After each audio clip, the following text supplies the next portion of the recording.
Amen. Haleluya. Amen. Abayisilamu amahoro n'imigisha bane namwe.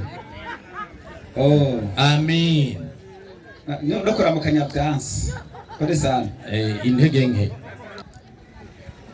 Ibintu byose yagerageje kuvuga navyanditse. Ariko nkuko umwigisha wa mbere yabivuze mu bibazo byose yabajijwe na kimwe yashoboye kwishura. Byamunaniye. Hama aje hano yatanguriye mu gitabo cy'ibigani 14 uriya murongo wa 12 uriya mwigisha yari yatanze. Ahavuga ngo hari inzira umuntu yibwira yuko ari nziza ariko amaherezo y'iyo nzira ikarushikana mu rupfu. Twerekanye yuko muri Qur'ani 19:9 herekana yuko yani maana ya dini ni njia. Idini niyo nzira. None rero mu yane majambo tuhari ngamwe yisi abantu bose basa n'abakoranirizwa mu migwi 3 gusa nirenguka. Wa vendredi ijuma na Abayisilamu harabasenga ku munsi w'isabato abadivantiste munsi w'indwi hariho n'utundi tugwi hariho n'abasenga ku munsi wa mbere w'iminsi dimanche abantu bari mu migwi ngahe 3 mene majambo mu gitabo cha Yeremiya 6:16 twabonye Imana ihamagara abantu tigenda muhagarare mu madini mukore umupererezi mubaza idini rya kera iryari ryo iryo dini rya kera abari ryo mujana ngo ariko abantu bari bariyobora bati naho tworibona ntitworijana. Kabiri umurongo wa mbere igitabo cyo kucitanguriro soma ugeze kuri 3. Kabiri umurongo wa mbere ijuru n'isi binonosogwa kuremwa. Ijuru n'isi binonosogwa kuremwa. Abo ni birimwo byose by'isinzi.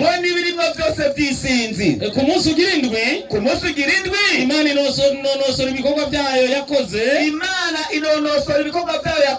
Iruhuka ku munsi ugirindwi ibikorwa byayo byose yakoze. Bisigura ngo kumbe Imana niyo ya mbere mu gutangura kuruhuka umunsi w'isabato. Yani Mwenyezi Mungu ndiye mwanzilishi wa kuheshimu siku ya Sabato, kuanzisha ibada ya siku ya Sabato. Imana niyo yatanguje kuruhuka ku munsi w'isabato. Bisigura ngo Sabato wa mbere ninde? Imana. Abantu baremera Imana. Ntukaremera Imana ko Imana ari umusabato, mwebwe ni mu basabato. Subiziwenga harindi ikibazo kiraje shiraho ngirija acaraza aremenya muri Qur'ani 30 ngo Adamu ndiye Muislamu wa mwanzo ni kinyoma 3:9-12 Qur'ani kanyaga hapo Qur'ani 3:9-12 3:9-12 haranditse ngo 12 haranditse ngo na nimeamrishwa niwe wa mwanzo. Muhammad avuze ngo jewe Muhammad nategetswe ngo muwa mbere wa Waislamu. Muragize gute? Muislamu. Umuislamu wa mbere kwisi ninde? Muhammad. Aje kubesha she hano wa Adamu niwe Muislamu wa mbere. Uri mubeshi zota mu muriro.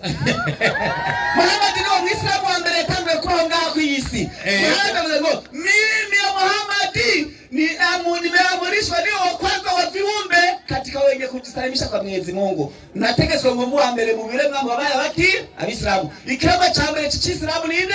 Muhammad. Bajurabesha hano acaraza ngo nimwerekana Imana yahaye itegeko Adamu ryo kuruhuka isabato. 2:7 Mariko ngeze kuri 8 soma isabato yahawe ibikoko, yahawe inyoni, yahawe ibisiga, yahawe iki?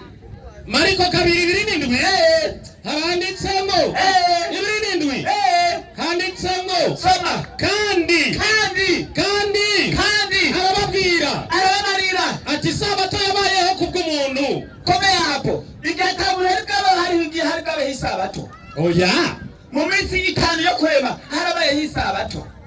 None umuntu ntiyayibe ku munsi wa 6 vendredi hano umuntu abayeho Imana ikishayiki isabato kubera ko isabato yabayeho kubwiki kubw'umuntu. Ngo hakana yuko Adamu atariwe umuntu wa mbere yatangiye kwanga kw'isi. Imbere yuko Adamu abaho hari kabeho isabato yabayeho kuko habaye hiki umuntu. Niyo mpamvu bahakanye gushirira hejuru kuko s'abantu aba s'abantu no Sabantu muri Qur'ani kubera mwarimu Adamu risobanuka umuntu.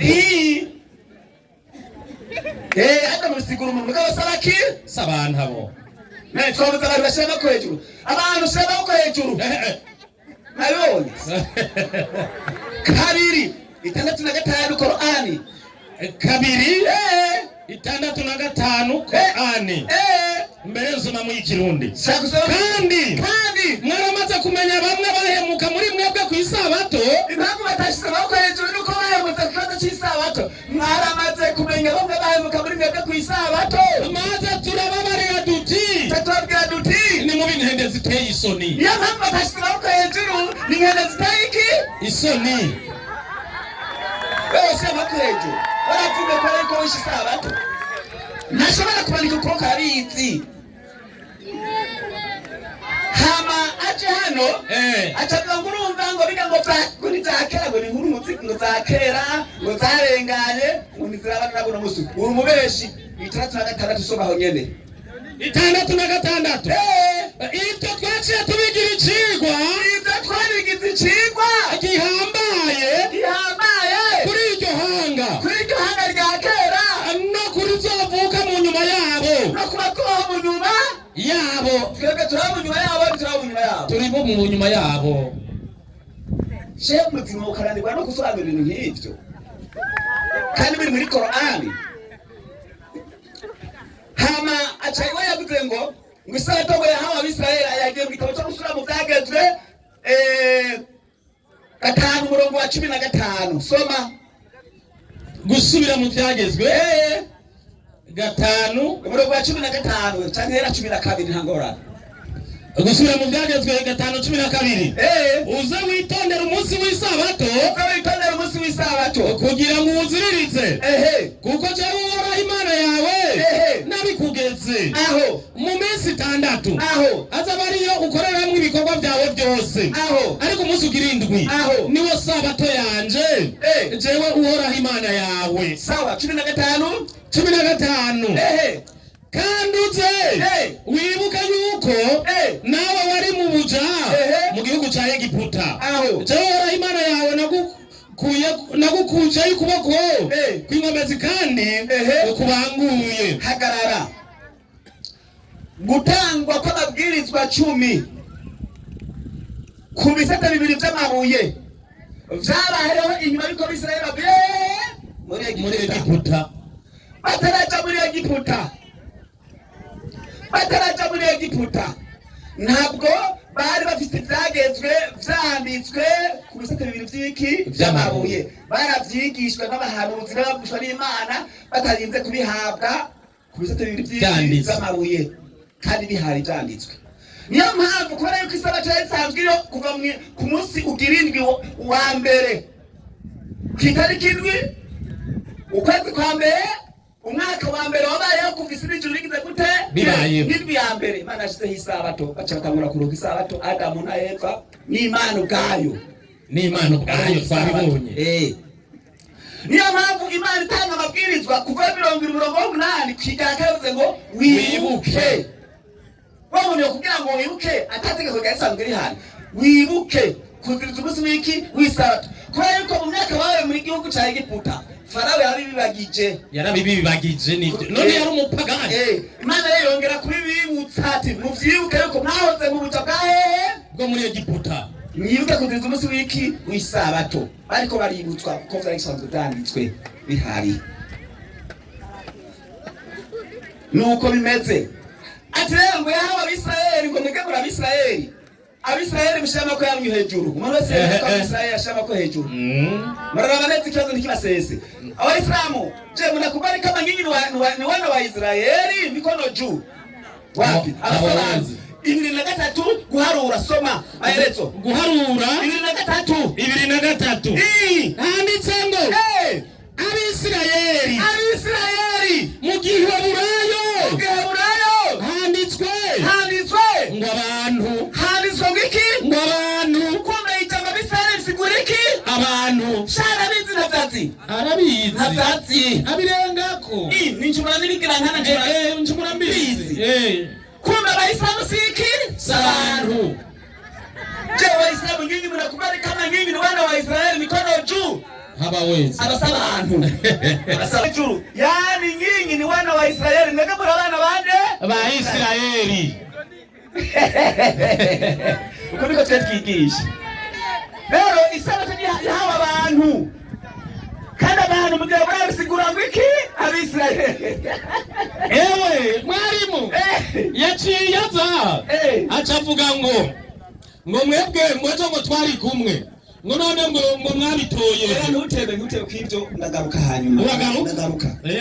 Wewe irukanga muri Qur'ani igabane cyaho cya 4 somero uriya murongo w'154 soma nyarutse. Qur'ani igice cya 4 nyarutse murongo w'154 haranditse ngo wiki 154 soma haranditse ngo mwarimu haranditse ngo na tukanyanyua mulima juu wao twatari umusazi ku bwabo kwa kufanya agano nao tugirana isezerano nabo na tukawaambia turababarira ingieni mlangoni kwa unyenyekevu mwinjire mu muryango mubashe na tukawaambia turababarira duti musivunje siku ya sabato kutirira umunsi w'isabato umunsi ariyo samedi.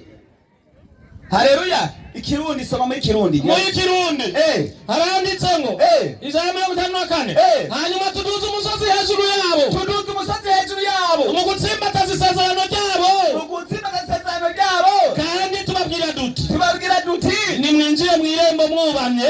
Mu irembo mwubamye. Kongera tubabwira duti. Nimuze mwimonogoze.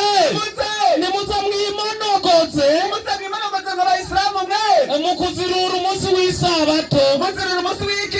W'isabato. Tubisomye he Bwana? Muri Qur'ani y'Ikirundi. Yarande y'Abayisilamu. Muri ubukozi bw'ikibiga bashehe. Barabizi yuko Imana yabitanze nk'itegeko mugabo baragira gute barakwepa bashaza kuri vendredi ijuma. Nta karongo na kamwe aho Imana yatanze vendredi ijuma nk'umunsi wo kuruhuka canke nk'umunsi w'Imana. Nta vyanditse. Qur'ani 16 umurongo w'124 soma. 124. 124 haranditse.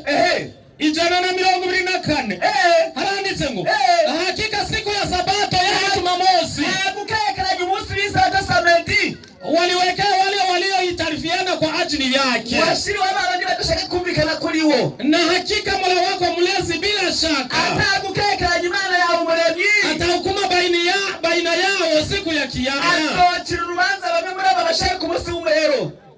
Maelezo ndio wala sio kuitukuza siku ya Ijumaa nitemewe kandi nitemewe kuweza umunsi wa vendredi Ijumaa na kuiacha Jumamosi kama ilivyo katika Uislamu nguhere umunsi w'isabato samedi nkuko biri mu Bayisilamu. Imana yarangiye Abayisilamu kubahiza umunsi wa vendredi Ijumaa ibyo yaravyanze bahe isabato ngwaje kuri vendredi Ijumaa mugabo bakomeza kuyibeshera ngo yahaye vendredi Ijumaa. Nta hamwe byanditswe muri Qur'ani here mu gitabo mu kigabane cya mbere cya Qur'ani kugeza mu kigabane c'14 nta naho Imana yigeze ibwira Abayisilamu ngo bahize umunsi wa vendredi Ijumaa. Ni Yemen ya Muhammad n'amaswaga ubuswaganye nta hamwe byanditswe uko gutanga icyo kigabane nabahaye vendredi Ijumaa n'umunsi w'irindwi umunsi w'ikiruhuko umunsi w'isabato umunsi wejejwe uwo murongo w'ukura he twahava tuzana ibeni y'amabuye ntawo barabahenze. Rudia maandiko. Maandiko inasema wala sio kuitukuza siku ya Ijumaa kandi nitaweza kuweza umunsi wa vendredi Ijumaa na kuiacha Jumamosi kama ilivyo katika Uislamu. Abantu bareke kuruhuka umunsi w'isabato uko biri mu Bayisilamu. Nubumenja no gucuma no kugarariza no kukitegeko ry'Imana.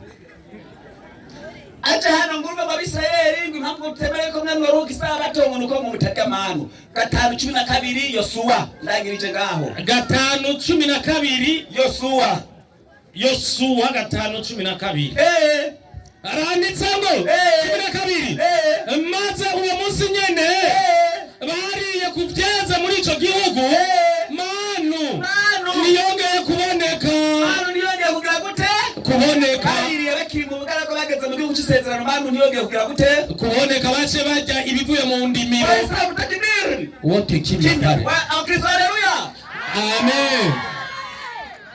Uko niko abakristo b'Abadventiste bigisha wala sio kuitukuza na kuiacha Jumamosi zamukubura no mukanya ndakongera umuhakandi. Naam, salamu alaykum wa rahmatullahi wa barakatuh. Wa alaykum salam wa rahmatullahi wa barakatuh. Ibintu biriko biragenda neza.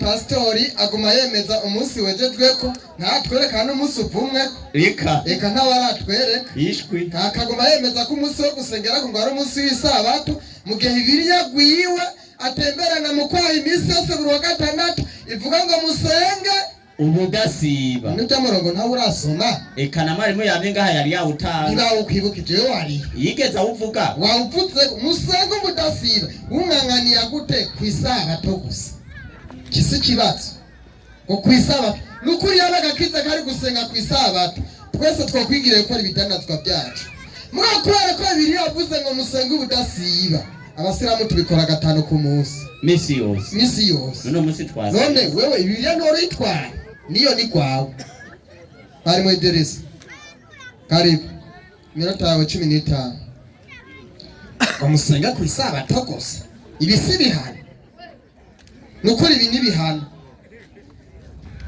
nibihano ni musenge ubudasiba none dabwiye mwebwe bikora twebwe ibi nibibazo. Naam. Assalamu alaykum wa rahmatullahi wa barakatuh. Wa alaykum assalam wa rahmatullahi wa barakatuh. Ekamanze shimire Floribert mwarimu avuyenga pasiteri. Umuntu mwiza cyane. Urajyaga ukabesha hagera kurangiza ugacufata. Yego nukuri. Kandi ati ko yafashwe. Oya. Somera umuntu gahereje ko Yosuwa 5:12. Mwumvire zino nyandiko. Mwumvire Yosuwa 5:12 hagira hati. Hagira ngo iki? Maze uwo munsi nyene. Bariye kuvyeze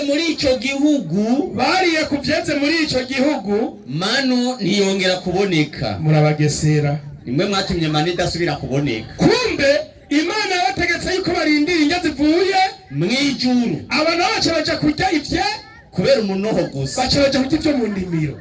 Baba nka Adamu bariye kucamwa. Imana yari yababuci je.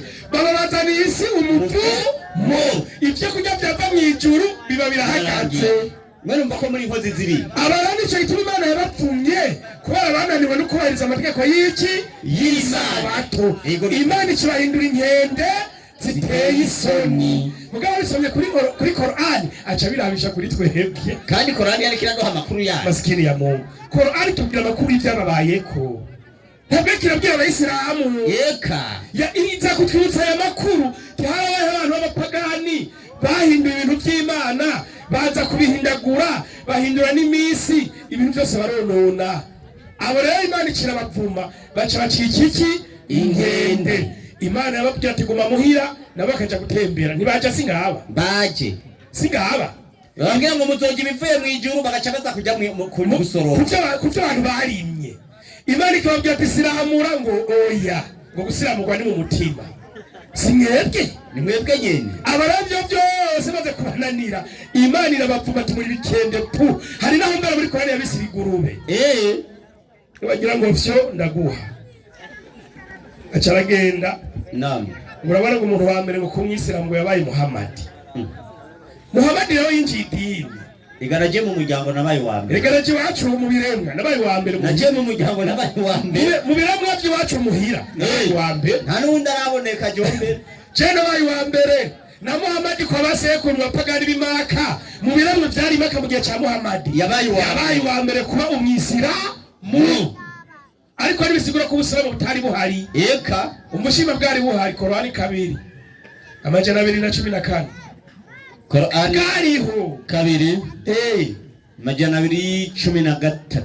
neza cyane nyaruhutsa kwizina ry'Imana nyene imbabazi nyene impuhwe. Yego Floribe iyi nawe yumvirize utega amatwi. Yego kabisa na ukwepera 2:13 inyandikira mubwira iti imubwira ngo abantu bahora rihanga n'idini rimwe. Abantu bose kuva Imana barema ryari hanga rifise idini rimwe hanyuma baratandukana. Abantu bagiye ngo je ndumudive w'umunsi w'indwi nanje ndumusohoke nanje ndumuprotezi nanje ndumugorozi nanje ndikatimosha nanje ndumukatolika.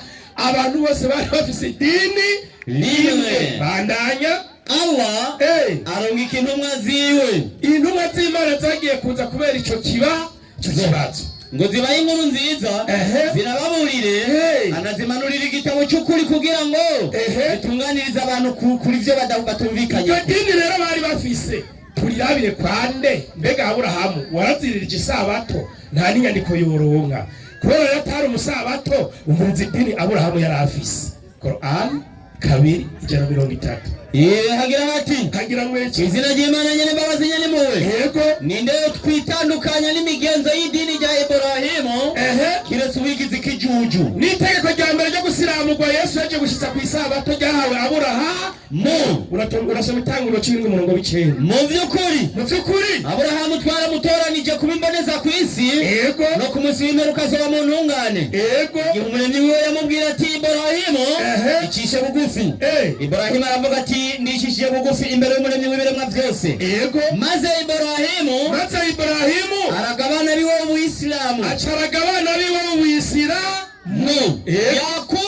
Yakobo nawe mbe Yakobo haja si wa Israeli bandanya naenda kibuza banzu bandanya Yakobo nawe aburaga biuko nyene acaragabana biwe mu Islamu ati bane banje mu by'ukuri Allah yarabahitiyemo idini ati Allah uhoraho yarabahitiyemo idini mwabana banje ntimuzopfe mutari abayisilamu uyu Yakobo yari shehe niho mwari nk'ivyabona indira naam Yakobo yari shehe Yakobo yagize abagore bane egeruse Mukirisu baragira abagore bane hari umukirisu arongora bane arahari Yakobo yarongoye bane abagore bangahe bane reka ndabamwereke 3:5-2 Itanguriro 3:5-2 ntava avuga ngo murampenze yari umusaba atarongora bane oya reka twumve ko kugira Floribert nawe acabarongo ucurongora cyo tuvyemera 3:5-2 soma inyandiko hagira hati nuko abahungu ba Yakobo bari 12 Yakobo umuryango wose w'Abisirayeli barabagaya yabyaye abahungu 12 aba nibo bagiye kuza kuva mu muryango wa Isirayeli cyane kubwira n'iki cyatumye Yakobo yitwa umwisirayeli namwe ngo muri Abisirayeli ni ngorane abo na Simeyoni na Lewi na Yuda na Isakari na Zebuloni yego uyu n'umugore wa mbere yavyaye abahungu 6 umusaba yavyaye umugore wa mbere abarakeri ari we mugore wa kabiri yitwa Rakeri ni Yosefu na Benyamini cyangwa abyara umwe witwa Yosefu n'uwitwa Benyamini kandi Yosefu yari intumwa y'Imana komezasha nawe arindagire ngo nukurongora umugore wa kabiri cyambere hava mu iyo nyungu abazirupa ugira gatatu umugore wa Yakobo ababiruha inchereke ya Rakeri ni Dani na Naftali yavyaye witwa Dani n'uwitwa Naftali abazirupa inchereke ya Leya umugore agira kangahe kane na bavyara nde ni Gadi na Asheri aba bagore batatu bagiye abo nibo bahungu aba nibo bana Yakobo yavyariye Pada na Aramu imiryango 12 y'Abisirayeli iba iruzuye yarongoye bangahe bane none nyimba yari umusabato murongora bane tubwire canke yakoze icyaha mbe yari mwidini hiye ni naco itoza abana biwe barazuwisira acarabesha ngo n'Abisirayeli Abisirayeli bose ngo nabantu Abisirayeli bose nabantu siko yasomye gahemwe Bibiliya genda muri Bibiliya mugo bwa mbere yatubwiye ngo Isirayeli bisobanura ngo Adamu yasomye ngo nabantu muri inde so Itanguriro 3:2 kwanza Itanguriro 32:24 yego umva icyatumye Yakobo yitwa Isirayeli ntavyazi maze Yakobo ararayo wenyene haza umugabo baranigana bashitsa mu mutwenzi uwo mugabo abonye yuko atamushoboye akora ku mutsi w'inyonga y'itako ryiwe kunyonga njye urahumva umutsi wo kunyonga y'itako rya Yakobo arahinyagara kunyonga urahazi buke bakiriko baranigana uwo mugabo aramubwira ati ndekura kuko umutwenzi utambitse yego aramwishura ati sinkore kuri utambetsagiye nawe aramubaza ati witwa nde ati ndi Yakobo aramubwira ati nukitwa Yakobo ukundi ariko wewe wiswe Isirayeli kuko waniganye n'Imana n'abantu kayinesha. Numvira akakamara amazi. Ngo Abisirayeli baniganye n'iki? N'Imana. Abo bose agaca baduta ngo natwe turi Abisirayeli. Mbe Mana ko bose ari Abisirayeli bababwiye ngo iki? Ezekiyeli 2:3. Ezekiyeli 2:3 agira ati mwana w'umuntu mutumye ku Bisirayeli kwihanga ry'abagararije bangararije. Mwaramaze kugarariza Imana kubera mwitwa Abisirayeli, ni nayo mpamvu Imana yakibahindura inkende zisuzuguritse. Mwana Abisirayeli subira muduze. Abisirayeli gira kuturanga tumenya abagararije original. Ezekiyeli 7:12. Yosuwa 7:12. Inyandikira giriti mwana w'umuntu iki nico gitumye Abisirayeli badashobora guhagarara imbere y'abasi babo. Rero mwe mwaduga intoki burya mwe mwagiye muravuga turinumira mugari mu dushobora bakabika ibitugu imbere yabo kuko Abisirayeli bahindutse ibipfume. Mwese imbere y'Imana mwarapfu ibipfume duzi intoke. Rinda Korani mwarimu Tuwarija Korani guhaye urupapuro rw'343 muri suraturi ikigabane c'icenda ca Korani surati Tauba 343. Aba rero bacitse inkende zisuzuguritse nuko n'Imana yari yarabapfumye mbere bacika n'ibipfume kubera bitwa Abisirayeli badanya. Hagira mwiki maneno hayo yanadhihirisha waziwazi ayo majambo rero yemeza yuko ya kuwa Ukristo ulio leo ubukristo buhari no musi ubupagani uliokuwa kwa washenzi wa zamani. Nico gitumira ngo duhere ku madini ya kera kumbe yashaka tujara ku madini y'abashenzi. Nico gitumira runo musari bipfume Imana yabahinduye inkende. Haya yote ibi byose yanahusiana na Wakristo. Ibi byose bijanye n'Abakristo ni mundaba n'inyandiko na Wakristo gezaho. Allahu Akbar. Acagenda muri Korani none bugi bivume birasubira kuduza intoki. Acagenda muri Korani kane 154. Kane 154. Somi Kirundi nyene ngo binjiye mu musozi bumye. Kane 154. Reka dusome iyi nyene kandi vuga neza wawe. Nukuri. Havuga gwiki 154. Inyandikira giriti gwiki mu vy'ukuri mu nyuma yuko 154. Sorry sihungire ni sawa. 154 nyarotsa inyandikira giriti n'igihe badohoka ku isezerano bahawe. Korani yashuriwe Muhammadi iza kutwibutsa abantu bacitse ibipfume b'Abisirayeli ingene badotse ku isezerano Imana yari yarabahaye kubahiriza ibiri muri Taurati aho kubahiriza amabwirizwa. Nico gituma mwarimu yavuze ati baca kurya ku byo basoromye bahabwa manu. Twara rero uyu musozi witwa Turi Imana yari imaze kubona ubugarariji bwabo niyo yacira umusozi witwa Turi bigenda hejuru yabo. Imana icishira umusozi hejuru yabo. Dushoka tubabwira duti nimwinjire rero mu gisagara ceranda ca Baitul Muqaddas. Ati nimwinjire muri Palestina mu gisagara ca muri Baitul Muqaddas. Mwubamye Imana mwubamire Imana Allah. Barubama mwicishije bugufi ntibagararije baraheza binjira bakurura ikibuno hasi. Aho kubama baca bagenda bakurura igisusu hasi. Twarababwirije Imana mwebwe bagararije yarabwiye gwiki yababwiye ngo bubame bashira agahanga hasi baca bakurura ikibuno hasi. Baca baragararira ati baca bashira mwibaba bashitsa ibyo shetani yakoze mu ijuru igihe agararije iki Imana. Nabo nyene Imana nivyo bayikoreye mu gisagara ca Palestina mu musigiti. Twaranababwirije kandi duti Imana rero nibabwirije iti nimurenge kwibwirizwa ryo kutaroba ku isabato. Hari n'itegeko Imana yabwiye ku isabato ntimurobe. Baraheza barirengako. Iryo tegeko naryo baca barirengako. Baranabahaye isezerano rihambaye bararidohoka. Banza urindire baca bagenda kuroba ku mugoroba wa gatanu bagasiga bimvye ibinogo ku nkengero kugira ngo amazi nyaza agakubita ku gisamaki cizigwa mu kinogo batoce baza kuzitora bukeye. Ariyo mpamvu Yesu yaciye ababwira muri Luka 13 Luka 13:15 mwalimu. Nyarutsa. Luka 13:15 nyandikira giri. Yesu yaciye ababwira ngo iki? Mwandyarya mwandyamwe. Mbega umuntu wese muri mwebwe, umwe babiri batatu bane batanu, muri mwebwe umwe. Mbega umuntu wese muri mwebwe, umwami Yesu arababwira ati mwandyamwe. Yesu yabise indyarya. Mbega umuntu wese muri mwebwe ntazitura inka yiwe cyangwa indogoba yiwe akagira gute kw'isabato akayijyana akayishora. Urabona muvyegwa bazishoye, barazishora. Igisakino yo kw'isabato kandi barazijana mu Karusi n'ihirema kw'isabato abita ku Kamahoro, kandi barazijana ku Kamahoro.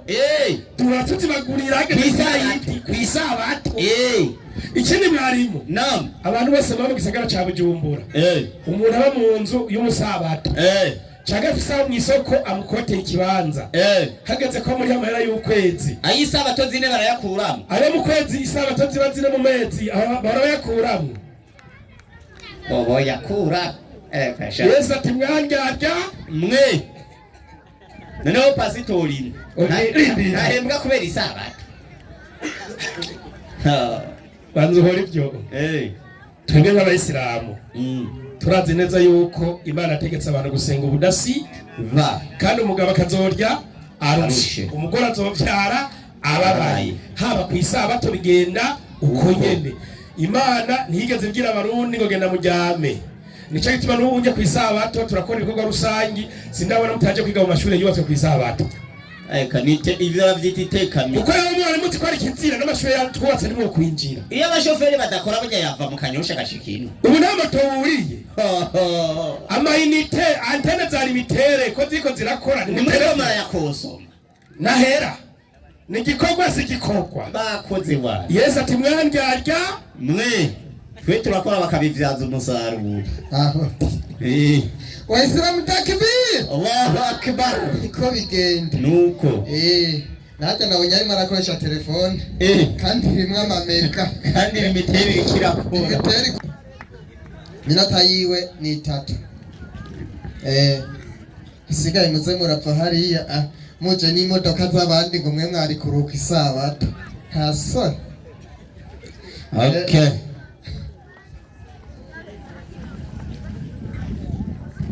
Naam, assalamu alaikum wa rahmatullahi wa barakatuh. Chiko kivuga kiti nyibutsa ni ipi siku ya ibada na mapumziko Kirundi na ikawa amri ya Mwenyezi Mungu. Kirundi turabarundi nuyuwe munsi w'ikiruhuko n'isengesho ukaba n'itegeko ry'Imana umunsi. Cengira mbaze ikibazo ufatiye ku majambo ya Yesu. Nyimba Yesu tumwita umubeshi, nyimba tumwita umusazi, nyimba tumwita umunyakuri, nyimba tumwita umweranda, burya hanye umwe wese araza gucagura. Ikibazo ngira mbaze ni muri Yohana 5:15 gende bukebuke umurongo w'15. Soma inyandiko. Uno muntu aragenda abwira abayuda ko ari Yesu yamukijije. Yego. Nico cyatumye abayuda bahama Yesu. Aribo b'Abisirayeli. Aribo babanyene. Kuko yakoze ivyo ku isabato. Kuko bari bazi itegeko ry'isabato ico rivuga. Yesu arababwira ati Data arakora kugeza n'ubu. Nanje ndakora. Nanje Yesu misi yose ndakora. Nico cyatumye abayuda barushiriza kurondera ingene bomwica. Nico gituma abasabato baca barondera uburyo bica Yesu. Kuko atakengereye isabato gusa. Kuko ntiyakengereye isabato gusa ngo yanabagaye. Ariko yego agatako akita Imana ko ari se bwite. Gezaho. Ko tubonye Yesu yakora akemeza ko n'Imana ikora no kwisabato. Mbega izi nyandiko ziri muri Yohana umurongo wa 5 gushika 15 kumanuka 16:17 aya majambo na y'ukuri canke na y'ikinyoma. Yego. Sana microphone. Asante sana. Nuko nyene ikibazo cyo kirumvikana kandi kiratahuritse. Aya majambo dusomye muri Bibiliya Yohana.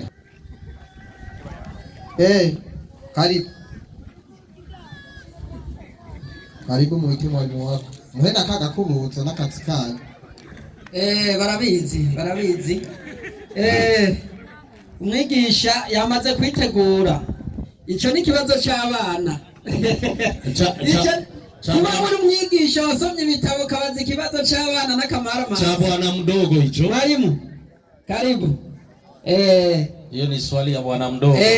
Ni wewe wanabaza ibibazo by'abakuzi. Shehe avuye hano ngo aje kubaza akabazo. Yaje kubona umuntu w'umugabo abaza akabazo, tubazo n'utw'abantu. Urumugabo bazi ikibazo. Kwe kutiyemera ngo bazi ikibazo.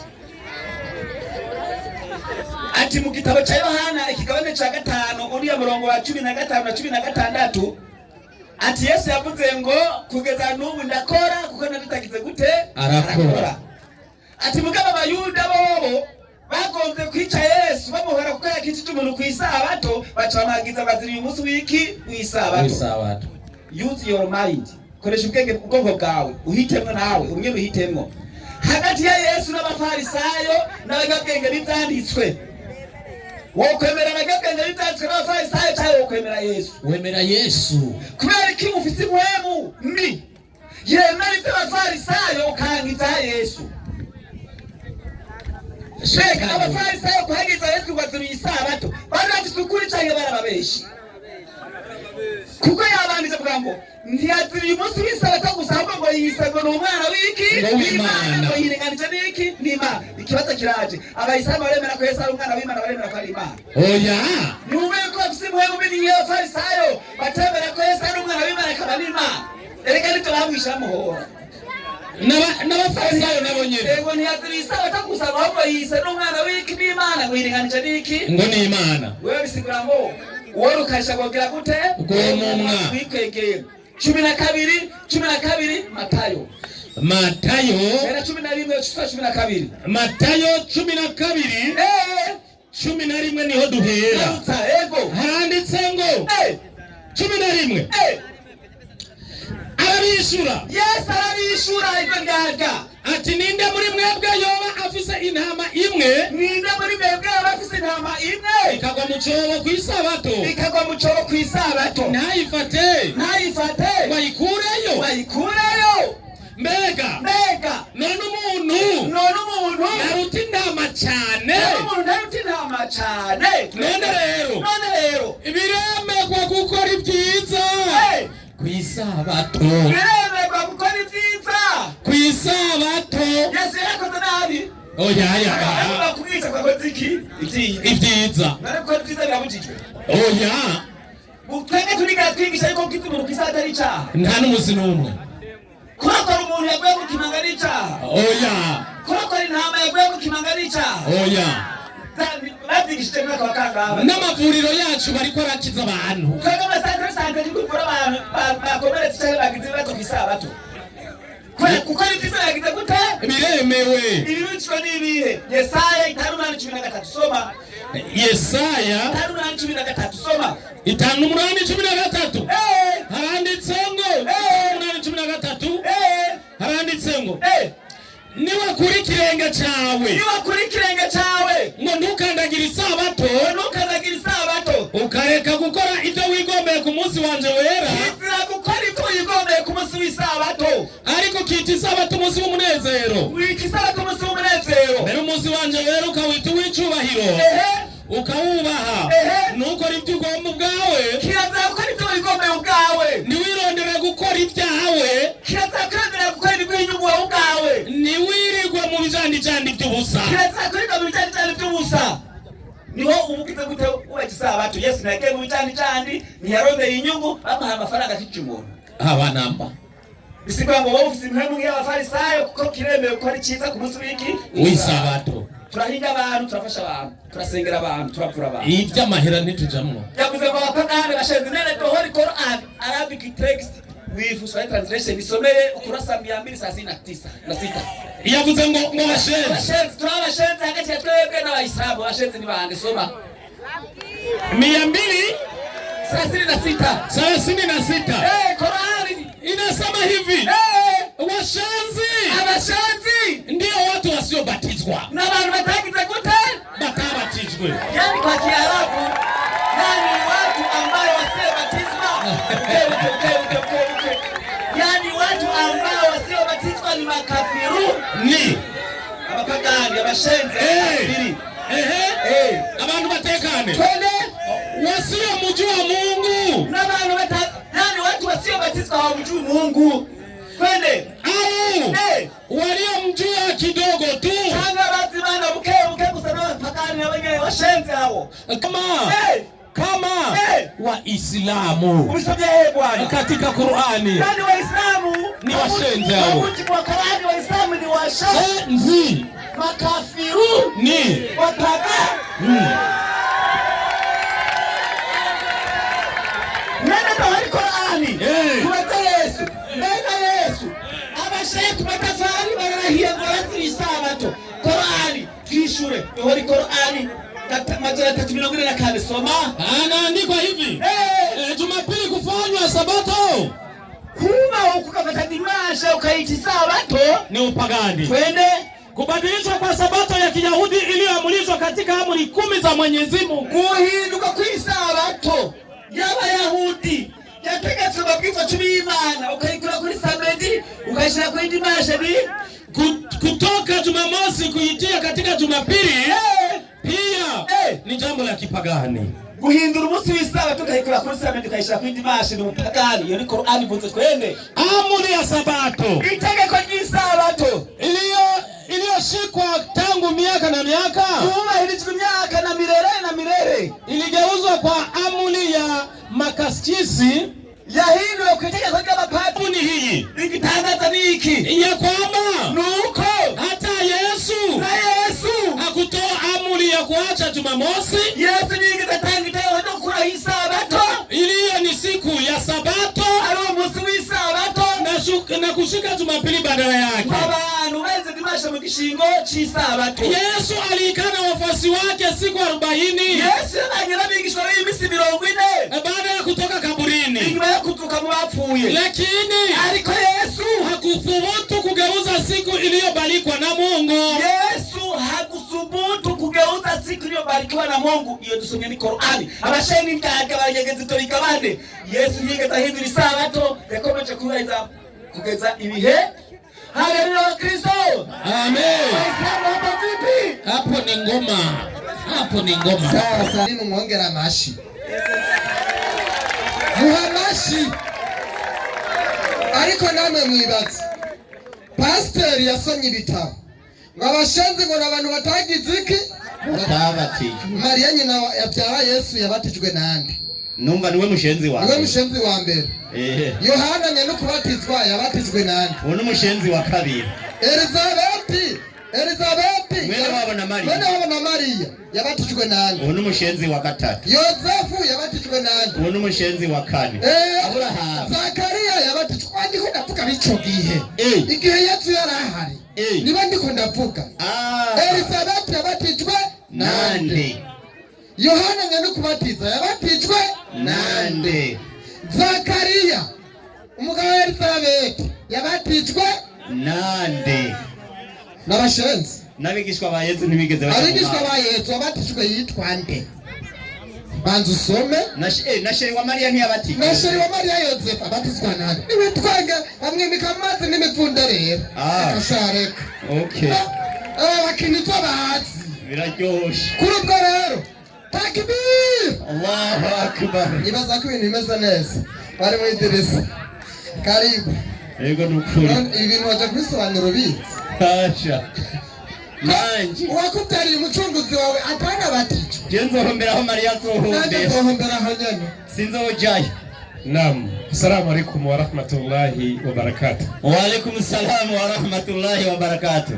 Jewe naryohewe cyane na mwari bavuya asomye muri Qur'ani ubusobanuro si Qur'ani oya n'ubusobanuro bw'imirongo buri muri Qur'ani hariya munsi yabaciye akarongo munsi aca asoma ngo abayisilamu ngo nibo batabate ngo nabashenzi iyo ubwira abantu kuri babwira wabivutse musomere yumvirize inasema hivi hajya nyene yasomye na maneno mengi ngo n'amajambo menshi na maneno mengi ya matusi ngo n'amajambo menshi y'ibitutsi na uongo n'ububeshi yameandikwa katika vitabu mbalimbali vya Kikristo yaranditswe mu bitabo byinshi bitandukanye by'abakristo na kwa wao washenzi ngo nabanye ku bakristo baca bita abantu abashenzi na kwa wao washenzi ni nani? Natira kwitwa nyandiko z'abakristo abakristo bavuga ko bashenzi ari ba Wakristo abakristo wanasema bavuga bati abashenzi ndio watu wasiobatizwa, abantu ngo batabatizwa, wasiomjua Mungu, batazi Imana, au waliomjua kidogo, ngo bamumenye buke gusa, kama watu wa bahiri. Kama unasikia kama Waislamu, ivyo bivugwa ngo n'abakristo, bivugwa mu gitabo cyitwa ngo iki naho nyene kirimwo katika katekismu. Ivyo ni byanditse muri katekisimu ya Katolika ukurasa wa 84 urupapuro rwa 84 no mu dutuka ngo turabapaga ni bivugwa na mwebwe abakristo ngo ni Qur'an, bivugwa mu gitabo bita ubwira abantu kuri tuzojya mu ijuru. Utoza tuvuga ko tuzojya mu ijuru kabisa. Je ni barije akabazo. Burya akabazo namubajije namuteze kabisa. Narinzi ko anyishura kujya nyine kweli. Anyishuye ati kwisabato nabajije ni Yesu yakoze icyiza kwisabato kabisa, baca bagomba kumwica kubera koze kwisabato. Yesu acarababwira ati data arakora kugeza n'ubu nanje Yesu ndakora. Nuna nijari Yesu wabwiye ko akora ibyaha? Yesu nabyaha yakora. Nta n'umunsi wari wemerewe gukora ibyaha. Ikibazo yaho kiri kumba abasabato bose n'abanyabyaha nabo mu muriro kubera yuko bobo bakora ibyaha iminsi 6 bagaca babireka ngo umunsi ugira 7 mugabo indi minsi yose urumva ko bamaze kwibera bo mu muriro. Urumva guhera kuwa mbere gushika kuwa gatanu baremerewe gukora ibyaha. Nta cyiza na kimwe urumva bakora bo bikorera ibibi gusa. Hageze isabato bakare turuhuke ugaca baruka gukora ibyaha. Niyo mpamvu kwisabato bayishira hejuru cyane.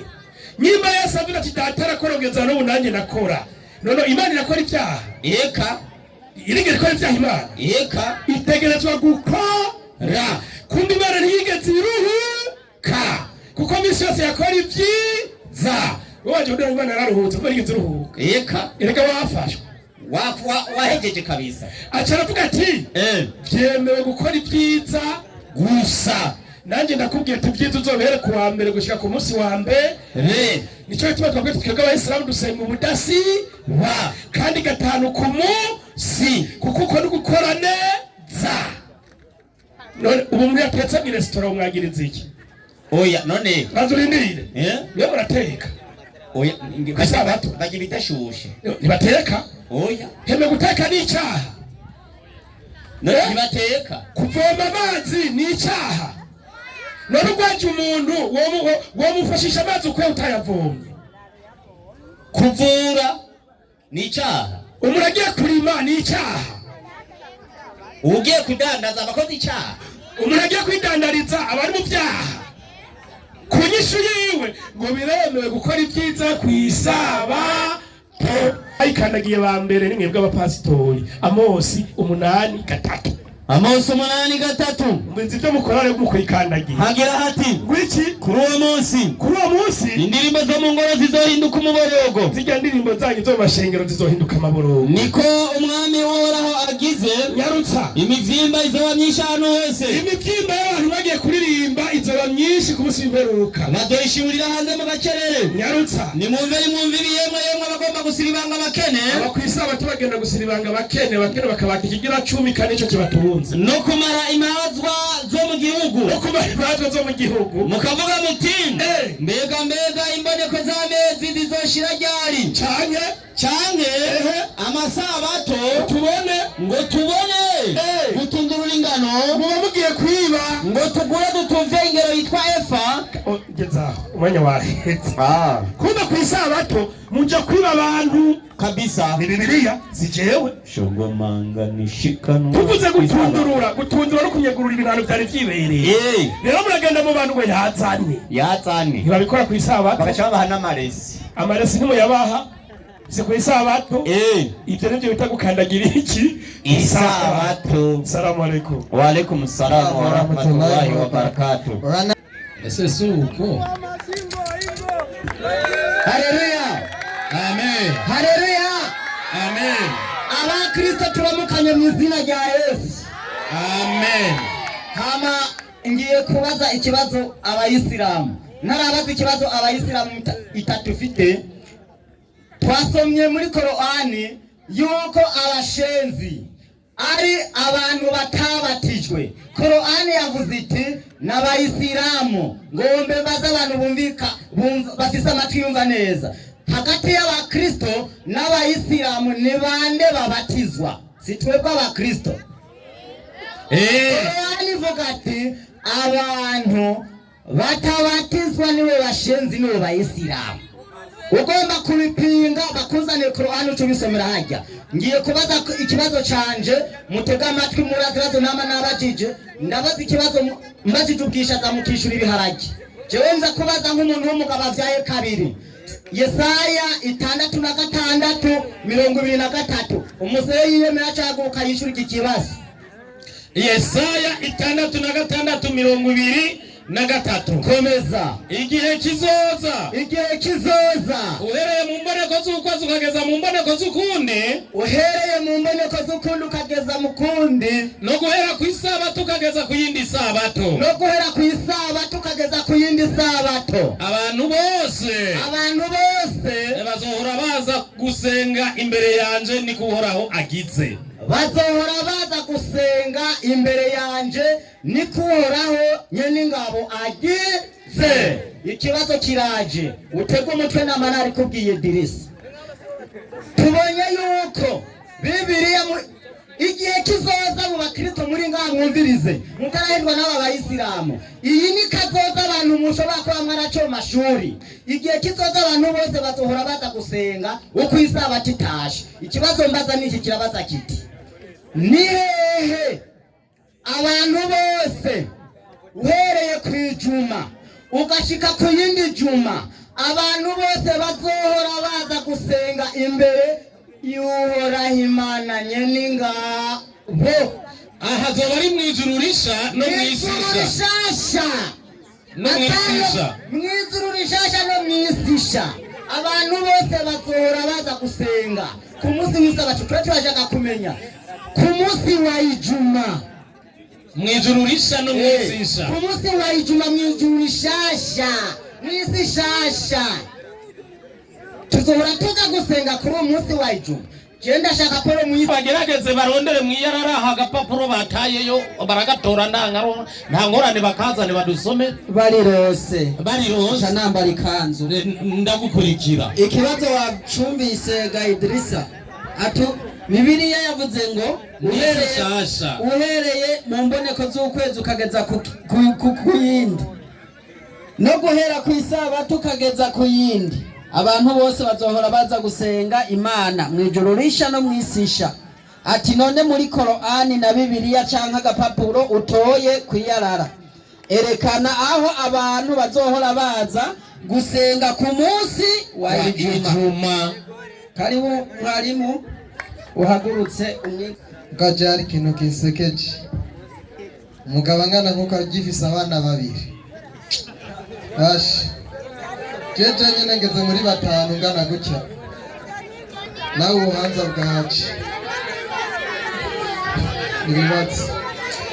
Assalamu alaikum wa rahmatullahi wa barakatuh. Wa alaikum salam wa rahmatullahi wa barakatuh. Yumwanya soko ratabana ubwo tumarira igikorana. Aro abariko baratwumviza mu bijane neza. Kami umugabo w'abana babiri nyene. Twari mu Idrisa. Karibu. We tuza nugira ikibazo.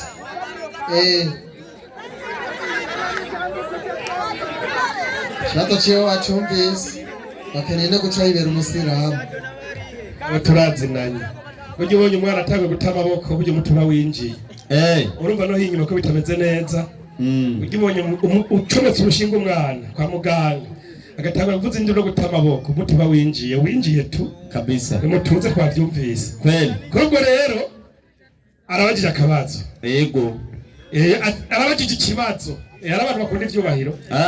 Arabajije urubazo. Arabaza ati nakwakure. Yagiye Yesaya umwagurire kugira kibuhe 6:23 ngo abantu bazokwama baza gushengerera ngo kuva ku isabato kugeza ku yindi sabato n'imboneko z'ukwezi gushika ku zindi aho ku bantu bafite ubwenge sinzi ko batahura iki kivugwamo ngo abantu bazohora baza gushengerera imbere yanje. nawe yatubwiye ngo gusenga ku isabato. muranyumvira mu bagabo kuva ku isabato kugera ku yindi isabato n'umunsi si sawa. none mvuze ati guhera samedi gushika samedi ikosa ririye. umva nta musi rumwe wo gusiba urimo. harimo wo gusiba ngaho eka kuva samedi gushika samedi basi tuvugira indi zina. kuva kuwa gatandatu kugera kuwa gatandatu habura mwingahe? nta numwe.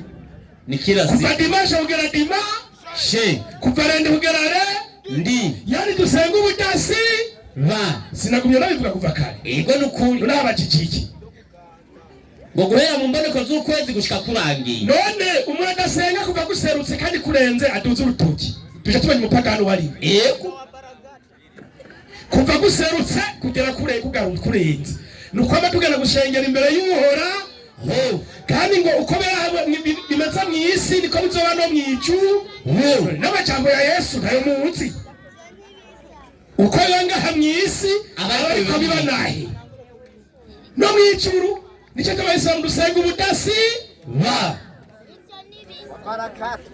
reka rero ndagukosore mu kibazo wabajije ahubwo yabajije ati kuva ku isabato kugera ku yindi mbeko tubona isabato ari nyinshi iyo wavuze niyihe? iya mbere Abalewi 2:5 umurongo wa mbere. Abalewi 2:5 umurongo wa mbere. ucubwira isabato wavuze tuzoherako niyihe? soma Abalewi 2:5 umurongo wa mbere agira ati ego Uhoraho abarira Mose ku musozi Sinayi. Uhoraho abarira Mose ku musozi Sinayi ati barira Abisirayeli yuko nibashika mu gihugu nzobaha ico gihugu kize kibabere ikiruhuko nk'isabato yo kuruhuka yo kunyubaha jewe Uhoraho. ngarutsa muze murime mu ndimiro zanyu imyaka 6. muzorime mu ndimiro zanyu imyaka 6. iryo ni itegeko ryaho bari bahawe iki? isabato. iyo n'iyindi sabato yiyongeye kigira kabiri. kandi muri iyo myaka 6 abariyo mututuriramwo imizabibu yanyu mwamuna inzabibu zayo umwaka ugira indwi uzubabere isabato yo kuruhuka bihebuje nk'isabato yo kunyubaha jewe Uhoraho. isabato y'umunsi w'indwi canke n'isabato y'umwaka w'indwi niyo kuva ku wundi mwaka gushika ku wundi umuco ikibi myaka ingahe canke niyo y'umunsi w'indwi ugera ku munsi w'indwi. umva yindi guharu Abalewi 2:32. Abalewi 2:3 duhere 31. nyarotsa inyandiko iragira iti iyi nayo ayumvirize neza. tega amatwi. 2:3 umurongo wa 31 haragira hati agira ngo iki? ntimuze mugire igikorwa na kimwe mukora. iryo rize ribabere ibwirizwa ry'intahava mu ngo zanyu zose no ku rungano rwanyu. 3:2 uwo munsi uzobabera isabato yo kuruhuka bihebuje muze mwibabazeko muze mwitondere iyo sabato yanyu muhereye ku mugoroba w'umunsi ugira 9. umva ari umunsi w'indwi eka wabajijiye iyo umunsi w'indwi cyangwa wabajijiye umunsi w'9 ko zose ari isabato zahawe Abisirayeli. zose zitwa isabato. ko zose ari isabato ugasenga ku w'indwi harabaye ku w'9 iyo wavuze niyihe? ariko ibyo byose Imana imaze kubiraba umurinzi yaraciye ivuga Yesaya 13. Yesaya 13 nyarutsa Imana igira iti nimukongere kushikanira amashikanwa atagira ikimazi. Imana imaze kubona ko isabato mujya kwiba amafaranga mu rushengero. Imana ikavuga ati tora amanu mukajya ibyarimwe mwaka ikabananira. Imana yavuze ngo iki? nimukongere kushikanira amashikanwa atagira ikimazi. Imana ikimwe timutse mwongere imibavu igisesema kuri jewe. ati ibyo birasesema birambiwe. imboneko z'amezi ati ibyo birasesema huri imbere n'amasabato amasabato je barasesema huriraho no gukoranya ibikorane n'ibijya mukora byose byose bisesema Imana. eka banza ugezaho wa Islamu ikintu gisesema Imana ukizira gucigisha abantu wapi? Imana irinzi isesemwa je nanje gucura intimba kabiri gatandatu nyarutsa kabiri gatandatu igitabo cyo gucurira imbangira hati kagira ngo iki yashikuye ihema ry'iwe ntari umutara wo mu murima Imana ngo niyo yashinguye ihema ry'iwe nk'utaro mu murima n'ishavu ryinshi yasanga ngo ahantu iwe ari ikoraniro Imana ikiragendera asangangura ahantu hose bakoranira abagabo Uhoraho yatumye iminsi mikuru ya minsi mikuru yanyu mukora n'amasabato bigira gute vyibagirana hehe Isiyoni. reka kutuzurira kabaza ivyo vyaribagiranye Yego nukuri Imana yaravuze vyaravuyeho kweli aca avuga ngo icuma nayo Ezekiyeli umurongo wa mbere naho mwabinyegeje birimwo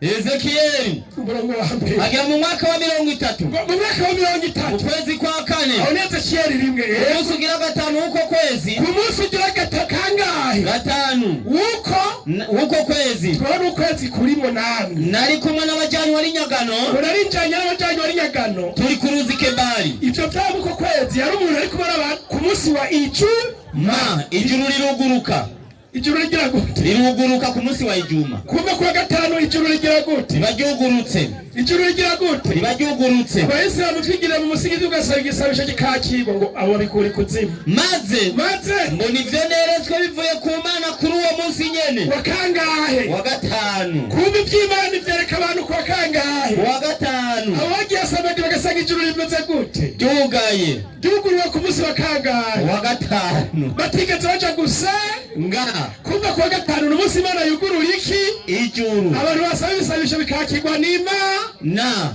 biyahure takbir Allahu akbar ya walaito likizirika wiyahure kumbe ijuru ryugururwa kwa gatanu aba baryamye bariko baragona ugaca buca ijuru ryugawe nabo ngo baje gusenga bagaca batonda aho Yesu yavuze ngo murasaba ntimuhabwa uko musaba nabi mwe mugenda gusaba ryuka musenga rimwe mu kwezi rimwe mu ndwi bisi bihana